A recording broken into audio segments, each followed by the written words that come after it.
In 2002, elections were held in Iraq, and guess who got 100% of the votes? Saddam Hussein. Of course. No big surprise there. But nothing like that could ever happen in our country, right? I think the American people are owed impeachment proceedings in the House of Representatives. Those who criticize the Patriot Act must listen.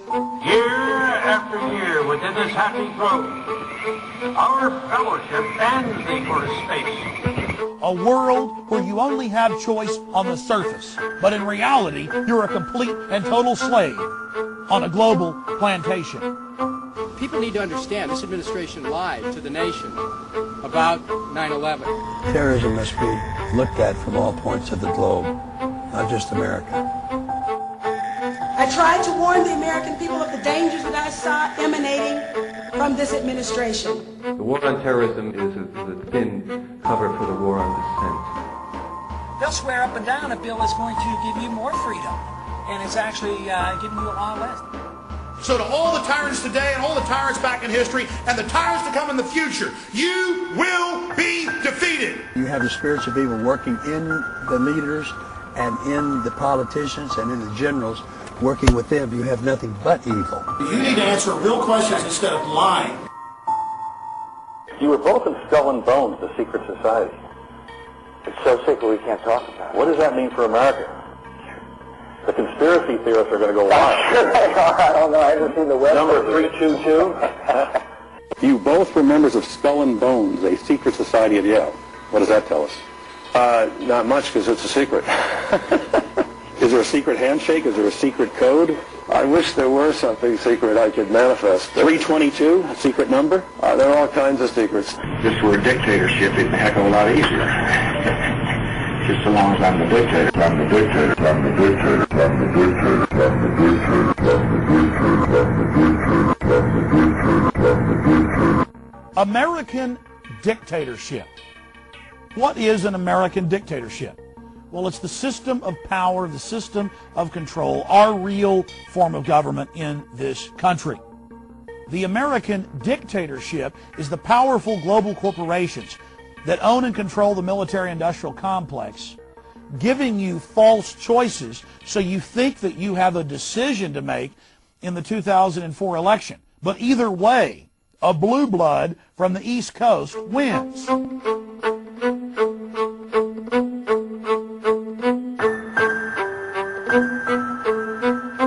Those guys were both members of the secret society at Yale, right? I have on my website, Infowars.com. So we're not getting this new guy is no better than the lone Here's guy. the deal. If you believe Reuters, they're third cousins. If you believe the Associated Press, they're ninth cousins. They're both ninth cousins to Hugh Hefner. They're members of the same secret society, only 15 members each year, which admittedly was set up in 1832 to overthrow the U.S. And we only have 800 living members of that organization, but you can count their members as 3 presidents, 8 CIA directors, many of the heads of the Fortune 500. And they work in concert together to bring you the unfolding police state, to bring you these criminal wars of aggression against sovereign, innocent nations. Bush, Kerry, and Hefner, odd cousins. Oh, you found it. News.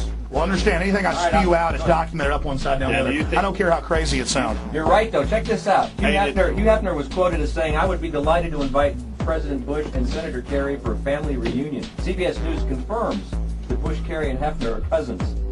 It's very important to know that this film has been made in the course of the last 12 months. And time again on my own syndicated radio broadcast, and as we made this documentary, I said, look, it's going to be Kerry. Even when Dean was ahead of Kerry, I said it's going to be Kerry. Think of that. Out of 290 million Americans, we have 2 people from the most elite secret society in the United States, only 15 members tapped or chosen each year. And this is who we get for our presidential candidates.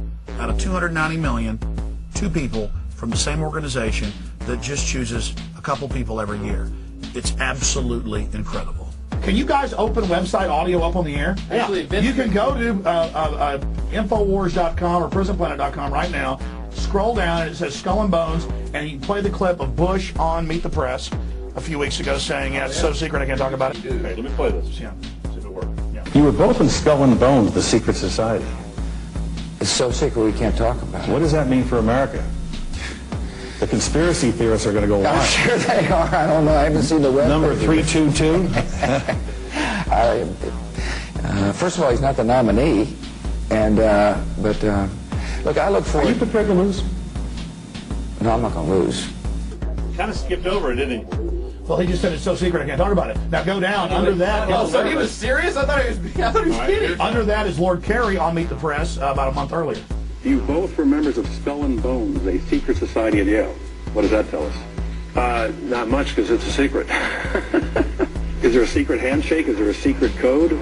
I wish there were something secret I could manifest. 322, secret number? There are all kinds of secrets, Tim, but one thing is not a secret. I disagree with this president's direction that he's taking the country. We can do a better job, and I intend to do it.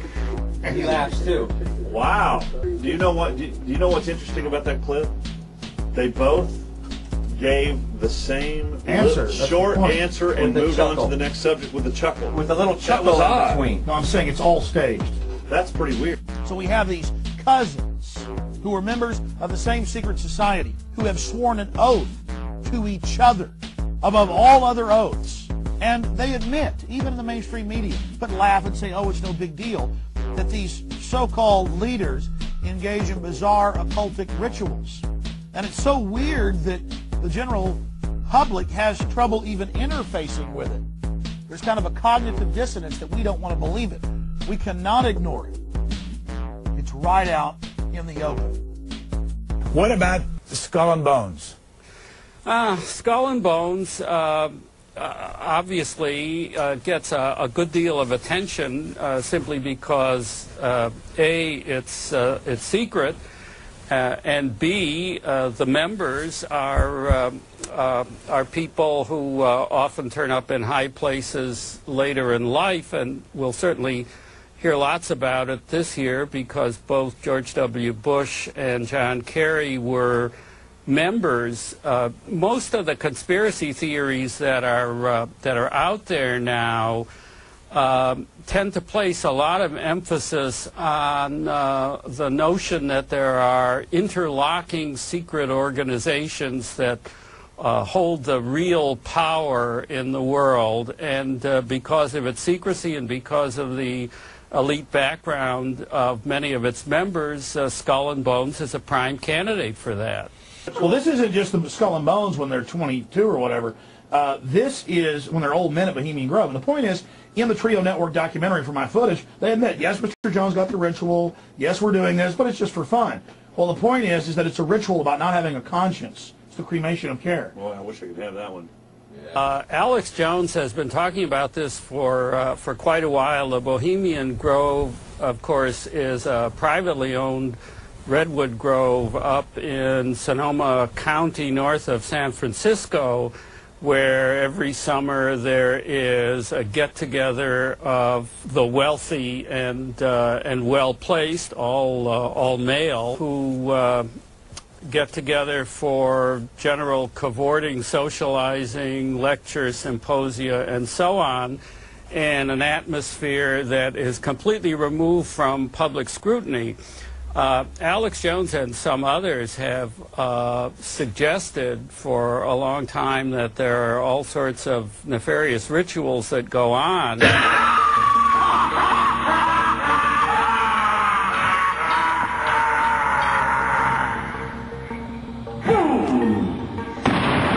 I woke up one morning to learn that I had been attacked for an hour and a half on C-SPAN by Brian Lamb and some professor. And the professor gets up there and says, well, Mr. Jones claims he snuck into this place called Bohemian Grove, and Mr. Jones claims all these wild things. Look, I have the video. They admit I snuck in. It's been in the major newspapers on the West Coast, the San Francisco Chronicle, the newspaper there in Santa Rosa, the Press-Democrat. And I snuck in, and here were our so-called Christian conservative leaders worshiping Moloch.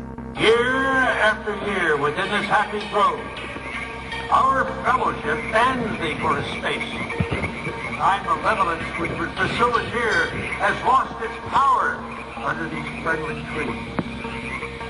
So shall we burn thee once again this night, and flames that eat thine effigy, we shall read the sign, Midsummer sets us free. From the Skull and Bones Society at Yale, founded in 1832, to the Bohemian Grove, founded in 1872. And that path has led us back to Monterey and the Bohemian Grove in Northern California. Here we are, my friends, 3 years later. There have been a lot of news articles and rumors about world leaders meeting and engaging in satanic rituals. Now, the news admitted the world leaders met here every year, going back at least 75 years, with presidents coming here going back over 100 years ago. But we wanted to try to put the rumors to rest, find out if it was true. We snuck in to the Bohemian Grove, and I was able to catch one of their many rituals on tape, the cremation of Carrie. And yes, the leaders of the Bohemian Grove, based in San Francisco, have admitted that I did indeed in a videotape the ritual. But they say I'm blowing it all out of proportion. They're just having fun. It's a theatrical production. Yes, our Christian conservative leaders meeting and engaging in an ancient Canaanite human sacrifice reenactment ritual. It's no big deal here in the Transylvanian-style woods of Northern California. The published annals of the Grove admit that the Manhattan Project developing the atom bomb was developed here. The Star Wars project in the late 1970s was hatched at one of the Grove encampments. And I was stunned in late 2004 to see 2 articles in the New York Times talking about the Bohemian Grove. Another article in the Wall Street Journal exposing Bohemian Grove but saying that it was no big deal. We pulled down the river. Our truck got stuck. We get out. We go down. Talk to the fire department. They come down to pull us out. We just say, hey, what's the Bohemian Grove? They begin threatening us, telling us to turn the cameras off. Thanks a lot, buddy. So, Brian, do you work at the Bohemian Grove? Well, we're not here for that. No, I was asking him about it because I heard about it. And then he said you work there. He's lying. He doesn't work there, sir. Well, he was telling me about you know, it's like where the president goes and stuff. And so we were going to, like, talk to him, and then he's all over. Hey, man, shut the camera off, huh? Here we are at the entrance to the 2,700-acre club that really begins a few hundred yards back there with several guard shacks and checkpoints. How's it going, bud? It says Bohemian Grove Security. We were driving through this town, and we asked what was in the town. They said the Pink Elephant, the motel, and the Bohemian Club. We said, what's the club? They said, that's where these rich people go, like Arnold Schwarzenegger. Then we asked a firefighter about it because our truck was stuck, and he freaked out and said, I'm not talking about it. Now we're interested. So what goes on here? A resort for rich people. Okay. Thanks. See you later. Here, let's stop and ask this person about the Grove. You guys know about the Bohemian Grove? What do you think of it? I've been here for 49 years. Been there 49 years? I've been here 49 years. What do you think of the Grove? Still there. I never worked up there or anything, but... Oh, yes, you have. I disagree. Yeah. Oh, he means we don't have the ID. Hi, I'm not... Come on, Jen. And neither is... Is that an electric eye? Yes. Cool. We're over here looking for a handbag. What do you think of the Bohemian Grove? They throw a lot of parties up there. A lot of government Random food officials and come in liquor. and fly out. I'd like to get one of their IDs. Oh, we've had that from... Get in, Chucko. What do we think of it? What is the Bohemian Grove? Bohemian Grove's a man's now they're men. party place, right? You are so full of... Oh, you said that because you're a man, that's how you found out. Well, not being a man, I found out slightly differently. You found out about the Grove differently? Yeah, because I didn't go there as a man to party. I went there as a woman to party because, well, Come on, Carol. look, that's a valet, okay. Have a good evening. You do now. Where? What channel is this on? Should we follow you? It's not going to be on... We'll follow you. All right. Carol. Yeah. Bye. Take care. You're beginning to sink deeper into the rabbit hole now. And find out about the Grove. This is a Twilight Zone, like, Lovecraft novel or something. I want to tell everybody out in TV land how they can come to the Grove, where their elected leaders, along with the big bankers and the heads of media, meet, along with some European royalty, every year to decide how to run the country. You can fly into San Francisco, or you can fly into Santa Rosa. You can even fly into Sacramento, and you just drive out to Highway 101. You take Highway 12 out west towards the coast. You get about 10 miles out from the coast, right outside the little town of Monterey. And the town of Monterey, off the main drag, you'll take the Bohemian Avenue. And it dead ends right here at the 2,700-acre Redwood Grove entrance, where your world leaders, among other things, set policy for much of the planet and dress up in black and red robes and worship, Moloch. They would say that Moloch was a Canaanite deity that children were sacrificed to. They don't say they worship Satan, they just worship an old deity that likes to gobble children, basically. It's so generational, they're so compartmentalized at the top of the pyramid that they don't even know it. This is what they are. They're a beast just rending people. Yeah, and the people are allowing it to happen because they know nothing else. The modern dictatorship relies on what is euphemistically called mind control. Many Americans have accepted mind control and simply call it spin or advertising. Some people have wacky ideas like taxing gasoline more so people drive less. That's John Kerry. We're going to keep pounding, let me tell you. We're just beginning to fight here.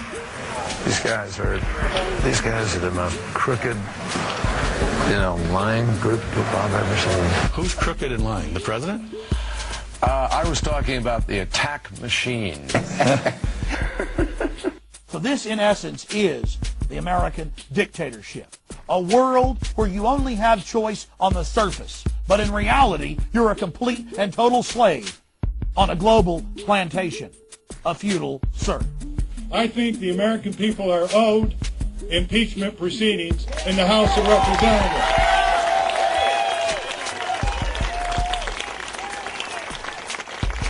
After all, the Congress ought to obey one provision of the U.S. Constitution that they are sworn to uphold. In March of 2004, on the one-year anniversary of the beginning of Gulf War II, a local peace group based in Dallas, Texas, requested that I come and speak after Ralph Nader, the popular consumer advocate who also ran for president in 2000. And I told him, look, I don't really support Ralph Nader. I think he'd obviously be better than George Bush or Al Gore. He could be a shill put in there to ensure that Lord Bush gets in to office yet again. But I said that I doubt that because things are so obviously staged between the two literal kissing cousins, the two coffin mates from Skull and Bones, Kerry and Bush, that I said I'll be glad to go and give a speech about the New World Order and hopefully wake up people on the supposed left. Because when you really get down to it, the left and right are controlled by the same people. I don't see that as really an accurate reality when you truly investigate the facts. Members of both parties were in complicity.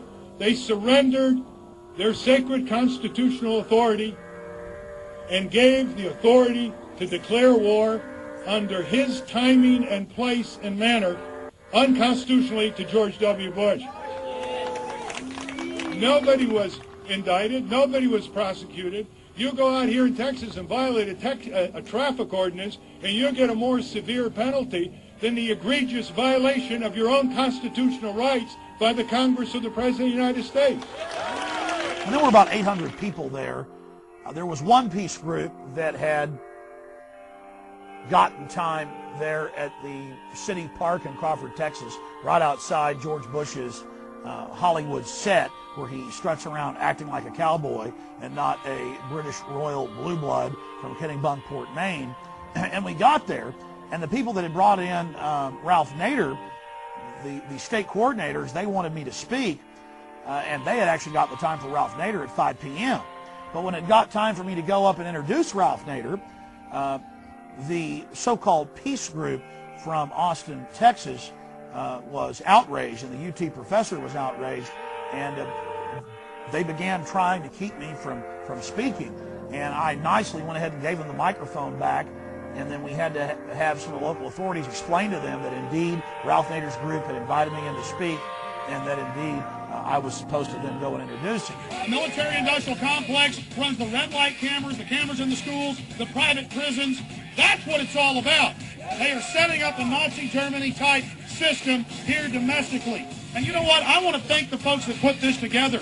Lori Tice and others. They're the ones that brought Ralph Nader in. And the local folks are great too. But it's 5 o'clock. They're only supposed to be up here. But here they are because, well, they love talking to crowds.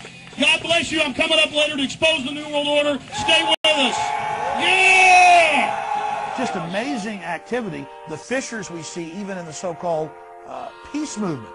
And their abject fear of me because I'm pro-gun, pro-national sovereignty, and against the tyranny of the Democratic Party. Bill Clinton did a lot to destroy our liberties and freedoms because he's a tool of the elite. Bill Clinton helped protect bin Laden when Sudan and Afghanistan wanted to arrest him. He was just carrying out the policy of the CIA as an active puppet for the globalists. But they couldn't seem to figure that out. They can't understand that if we're going to get our country back, so-called right-wingers and so-called left-wingers and libertarians are going to have to come together and really get outside the box and see the big picture. Again, ladies and gentlemen, I want to see if I get up here and they magically appear again. Seriously, if we're going to defeat this global tyranny, the left and right have to wake up to the fact that left and right is a fraud. The only difference between George W. Bush and John Forbes Kerry, well, they're cousins, they're members of Skull and Bones. Their voting record is almost identical. Think about that. Their voting record is almost identical. They both voted for the war. They're all for the same issue. That's the key here. And I have to tell you that after having a chance to talk to Ralph Nader's staff, after being able to interview Mr. Nader, I do think that there is a well-founded suspicion by a lot of Democrats that Ralph Nader is acting, whether unconsciously or consciously, as an agent to throw the election to George W. Bush. The Democrats say anybody but Bush, whereas in reality, it really doesn't matter. Either way, they've got this election fixed. As we said, this is the American dictatorship where the elite gets their man, their puppet, their figurehead in the position of power. We were partially responsible, our government was partially responsible for Saddam Hussein, as we were supporting any so-called anti-communist dictator in the world. Along with the British, we helped entrench him as a dictator of Iraq in 1979. We equipped him with arms. We gave him foreign assistance and credits. We had our corporations apply and receive export permits from the Department of Commerce in the 1980s under the Reagan and Bush 1 administration, providing this brutal dictator with the raw materials for chemical and biological warfare. In 1983, Donald Rumsfeld, special envoy, visited Saddam Hussein when these materials were being used and didn't say anything. He was our dictator after all, wasn't he? He was our dictator. The U.S. government has overthrown over 50 dictators since World War II without invading them. They're experts at overthrowing not our dictators, the other side's dictators. It's interesting just to speculate. Why in the world, knowing that he's a tottering dictator with disloyal troops ready to run at a moment's notice and surrounded by enemies, why in the world didn't the U.S. government under George W. Bush merely overthrow him instead of invade Iraq? There's a 3-letter word for that, folks. Oil! Oil. What did we see in the last election between Albert Gore and George W. Bush in 2000? We saw two different rival factions inside the New World Order fighting for control, fighting for the management position of CEO of the New World Order, of Slavery Incorporated. It's clear that Al Gore did win the popular vote. It's not clear if that popular vote was actually his or if Democratic operatives had stuffed ballot boxes and manipulated votes at the local level to the point of him winning by a narrow margin.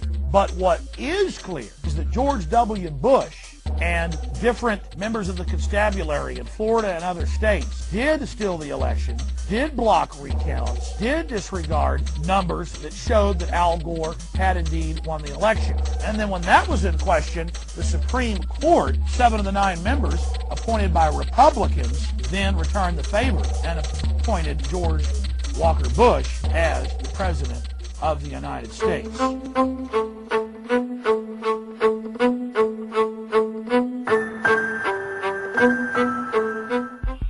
We're talking about a dictatorship of the mind where the people are scared into absolute submission. Did you ever imagine that you would see the federal government up on television saying, well, the terrorists may want to disrupt our democratic process, so we're going to have to disrupt the democratic process. We may need to cancel or suspend the election if there's a threat or if there is a terrorist attack. But I thought the terrorists wanted to disrupt our elections, so why would you now try to disrupt the elections? How obvious, how transparent, how see-through is that? There was a case in Tennessee where the tabulation software added illegally a quarter of a vote to the favored candidate for every one vote that the unfavored candidate received. Now that was flat out wrong, but because this particular unfavored candidate had Judge Joe Brown on his side, they were able to sue and find out exactly what happened. So we understand that these manipulations are going to take place. ES&S, Election Systems and Software. Republican Senator Chuck Hagel, who is he? He's got ownership ties through a holding company to ES&S. Well, he's a 20-year friend of the Bush family. He almost became our vice president instead of Dick Cheney.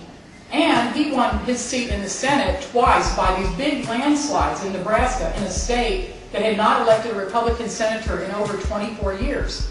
But you know what? The votes were counted, 80% of his votes were counted by ES&S voting machines. Maybe it's a little coincidence, I don't know. Don't know. It's very important for everyone out there to spend time looking at the election process in your county, in your city. While Americans are being fed a steady diet of Michael Jackson and Lacey Peterson and lots of football, our elections are being stolen by the owners and controllers of electronic voting machine companies by rigged software and no paper audit trails. And time is running out for us to do something about it.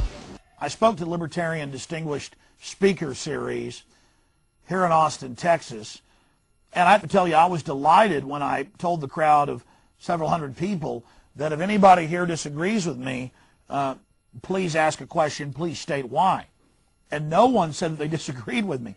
This shows that we're winning the intellectual battle, that a mass awakening, a renaissance is taking place. And that's the best news I can give you. You know how when a tornado's coming, or an earthquake, and they've done studies of this at major universities, mice, dogs, cats get restless, start running around, get upset, sometimes hours, in some cases even days before. They have that sixth sense. They have that instinct. They have that survival mechanism deep inside them. And we all have that too as the most advanced creature on this planet. But it's pushed to the side by modern culture. We're supposed to ignore it. So the point I'm trying to make is, deep down, people know that something is wrong. Deep down, people are ready to move and stand up against the New World Order. And it was exciting to be able to hear the speaker before I spoke, who detailed just some of the key smoking guns and bullet points and red flags concerning industrialized election fraud. In 2002, elections were held in Iraq, and guess who got 100% of the votes? Saddam Hussein, of course. No big surprise there. But nothing like that could ever happen in our country, right? Well, what if I were to tell you today that virtually any hacker with a laptop could hack into the electronic voting machines that are being used in most of the states across our country that are going to be used by 50 million Americans in November while they're voting for president, adding votes, and changing the final tally without being detected. The work that you heard earlier being spoken about with the electronic voting machines is very, very serious. This is the arrogance of government. And you can see that they're getting more and more arrogant, more and more aggressive. And that's been the norm throughout history. Governments are tyrannical, powerful, ruthless people always seek to get into positions of greater control. That's just been human history. But somehow, the mainstream media, mind washers over the last 50 years, have convinced the general public, the middle class namely, that government is nothing but good. It never does anything wrong. Anybody that questions it or wants to limit it is crazy. The law enforcement handbooks and manuals and the videos I've been sent by police of what FEMA and Homeland Security is teaching them, doesn't matter if it's Democratic administrations or if it's George W. Bush, it's horrible. They're saying that if you question government, if you get involved, if you speak out, you're bad. And that's a classic example and a key indicator of tyranny out of control. Well, one of the things that I think we need to rely on is, the fact that there's a long tradition in America separating the military from the police. George Washington, for instance, refused kingship, was offered this title, but refused to take on that role, suggesting that, it was not right for a movement in those days that was about opposing the state, the quartering of soldiers in people's houses and so forth. It was an anti-militarism that sort of founded this country, and the separation between the military and the police is kind of the foundation upon which our democracy is built. So I think one of the things that people need to look at is the ways in which that we can recodify the Posse Comitatus Act. The Posse Comitatus Act being the criminal statute which bars the military from enforcing laws domestically.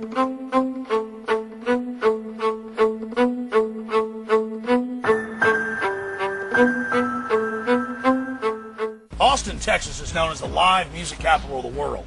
And Ozomatli is a Grammy Award-winning band that has no history of causing any problems. They came to Austin, their venue was totally jam-packed. In the middle of their set, the fire marshal requested that they help get the crowd outside because it was overflowing. When they did that, police from outside rushed in on them and said, get people back in the bar. Don't have them come out on the sidewalk. This was all caught by tourists on tape as they peacefully complied.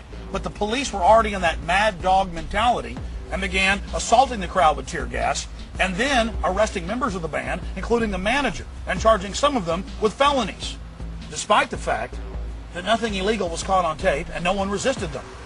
This is becoming a very serious pattern, not just in Austin, Texas, but around the country. I went to Cuba, for like 10 days. And this is supposed to be a dictatorship, truly, uncut, and I was walking around pretty drunk on Cuban rum, and a Cuban police officer totally treated me with like a respect and a help that I would have never gotten in LA.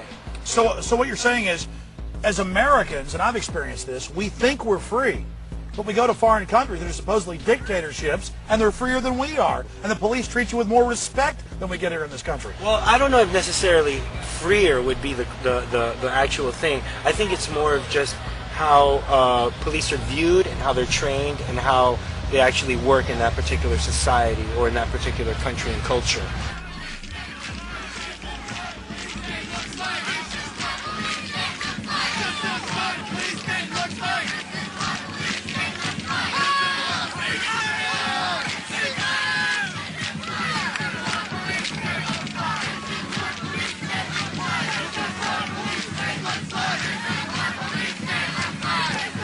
So why are they getting so arrogant? Why are they laughing at us? Why are they being so out in the open about the despotism that they're engaging in, this command and control system they're setting up? It is, in large part, because of the electronic touchscreen, no record voting systems they're putting in. 3 of the major companies have former deputy directors of the CIA on their board of directors.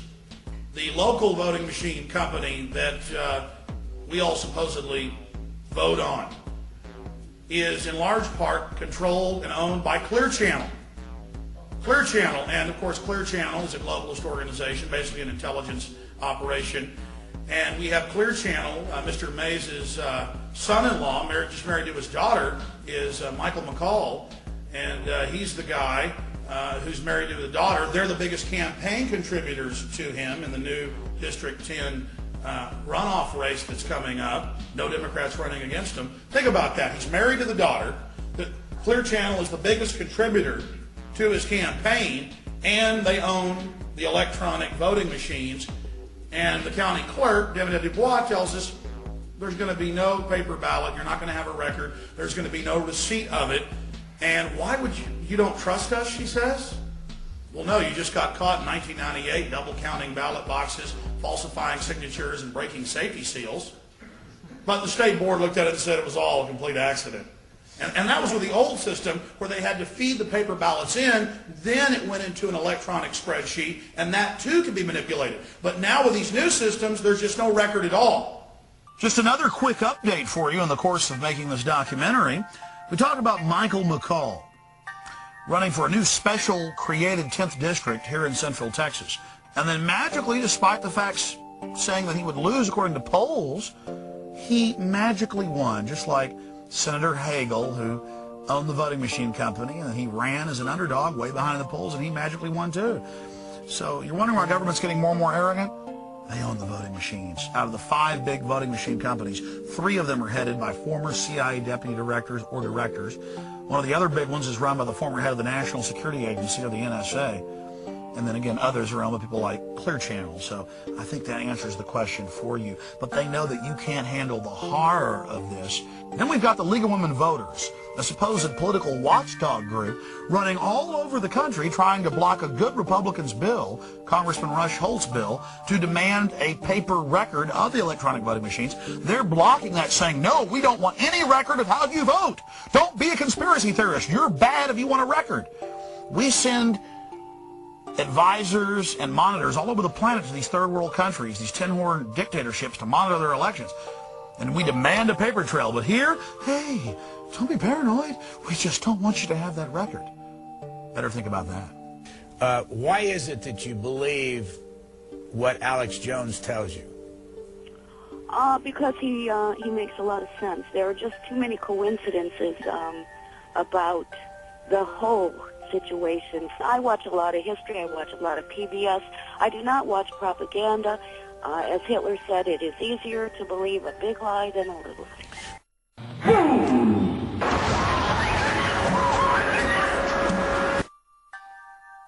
A lot of you have already instinctively known that something was wrong on 9/11. But you're still saying, how could elements of the government do something so horrible? How could they carry something out like this? Well, look what happened to millions of American Indians. Look what happened to African Americans because of criminal elements in the government and individuals that stood to gain by their enslavement, by their murder. So don't be naive. Look at history. Look at what all the dictators have done. Look at what's gone on in kings and queens' courts. Look at the subterfuge they had going on 1,000 years ago, 500 years ago, and then magnify that today. It's very naive to look at all the motives that the military-industrial complex had for 9/11, and then to look at all their connections with the Taliban, with the Al-Qaeda, with training the supposed hijackers, with giving public officials warnings. You cannot deny what's developing here, what's happening.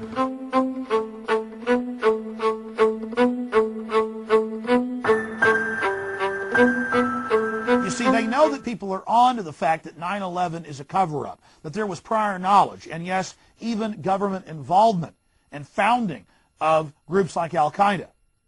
And so they put on this big WWF wrestling spectacle, this staged event, much like the election. Many of the members, business partners with the Bushes, business partners with the Bin Ladens.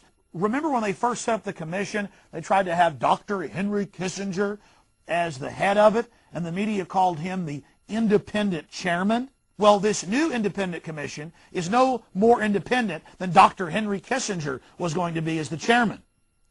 What we really need is a bipartisan congressional inquiry, which has been proposed by some members of Congress, but the leadership by the Republicans has blocked it.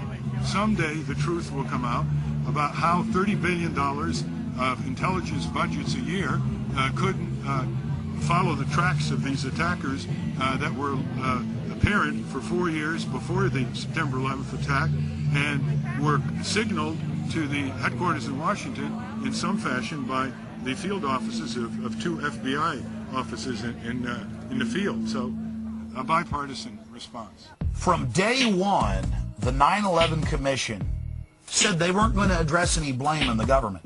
They were going to call for recommendations. And before they even had their whitewash investigation, they said, we're going to call for Patriot Act 2. We're going to call for a giant domestic CIA spying on every American, just like the KGB or the GRU. And then they were going to give us their findings after the election, but after there was some criticism, they said, okay, we'll bring you our findings beforehand.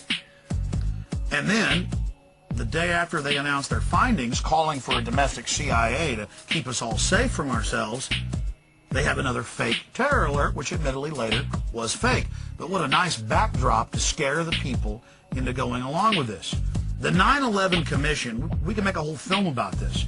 The whole thing is a fraud, and I read their final report. I went through the whole thing, and it would take an encyclopedia to counter all the lies and misrepresentations that are in it. I would just challenge everybody to understand that any commission appointed by those being investigated is not independent. Powerful people at the pinnacles of success are there in many cases because they are ruthless, because they could care less about anyone but themselves. They'd sell their mother out for a piece of bubble gum.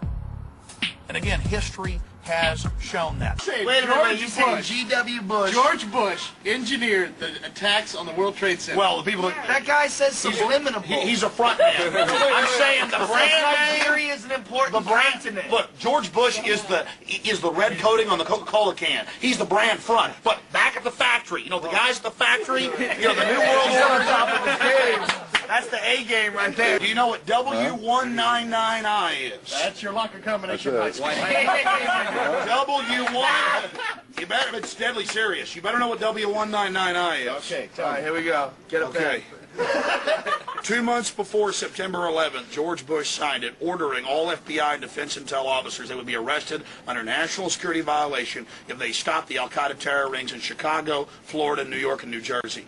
The deputy head of the FBI... Why would he let me give you the facts and you go check it out for yourself. Anyways, Deputy FBI Director John O'Neill quit, released the document, and was dead on September 11th.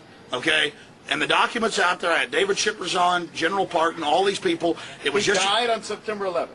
Yeah, he died on the 24th floor of the World Trade Center. Okay. He had just been hired. He was on the trade. He had just been hired by the owners of the Trade Center right after quitting. He thought it was a great deal. He didn't see the full scope. The Rockefeller family, along with the Port Authority, owned those towers, and had just transferred it 2 weeks before the attack, but he'd already been hired. His first day on the job, he was taken out. He's the guy that blew the whistle preemptively. It's in the New Yorker magazine, just one of the 500 publications. On PrisonPlanet.com and Infowars.com, we have over 600 9/11 smoking guns, or what we call red flags. Each one of these issues is enough to bring down the official story surrounding 9/11. Bottom line, their official story or fable is impossible, has been disproven at hundreds of levels. And they never respond once they've been proved to be liars. They just simply try to change their story. I got news for you. The world is round. You can put me in prison for saying it's round. But I'm telling you, buddy, one day everybody's going to know it's round. And the world isn't the center of the universe either. The world is round. The world, I'm here to tell you, they want to kill you and your family. They're putting cancer viruses in the vaccines. These mothers have created every monster you can imagine. And I do this because I believe in this country. And I believe in humanity and our power to create something. That's right. And I'm fighting total dehumanization. And everything I told you is deadly serious. That's the A game. That much. Look, he's smiling right afterwards. It's true, man. That's the A game, bitch. With that. Gary, sir, world history, tyranny, tyrants. How do we deal with the general public not even being aware of the fact that power corrupts and absolute power corrupts absolutely? I mean, people before us, our founding fathers knew you got to restrict government, you got to restrict control over our lives because bad men will get control of those mechanisms. The government's just a tool, but you don't want to build the tool, the device that can enslave and destroy. Do you have any comments to that? Yeah, through history, through the beginning of time, we've been learning that power is the ultimate achievement. no matter how the power comes, no matter how you use it. If you're in power, no matter how it is, negative, positive, indifferent, stoic, nothing. But if you feel you have power, and whatever way you use that feeling to give you the power you have, whether it be tyranny, wars, I mean, the greatest oxymoron of them all is holy war, which is not in God's plan. The poor people of the Middle East, the Islams and the Muslims, and the Arabs and the Taliban, the Afghanistans, the Pakistanis, Iraq, Iran, Syria, Turkey, Israel, Palestine, they all have a purpose on this earth, but they're not using the purpose God gave them to use. They're using the fear that they have by not using God's purpose. Traveling around the United States, do you see the mentality, the militarization of police intensifying? Do you see it getting worse, or is the vibe getting worse? Well, yeah, I would say so. Definitely. Even since September 11, I just think overall, all authority has stepped it up a notch. Douglas MacArthur, another general who cannot be accused of being soft. He said in 1957 to the American people, beware of your government exaggerating foreign threats in order to expand military budgets.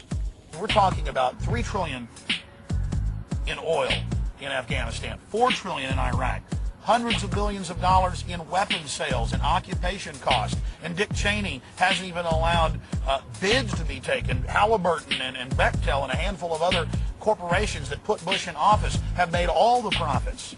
Our sitting vice president taking a paycheck, I can't even believe I'm saying this, taking a paycheck from the American people while at the very same time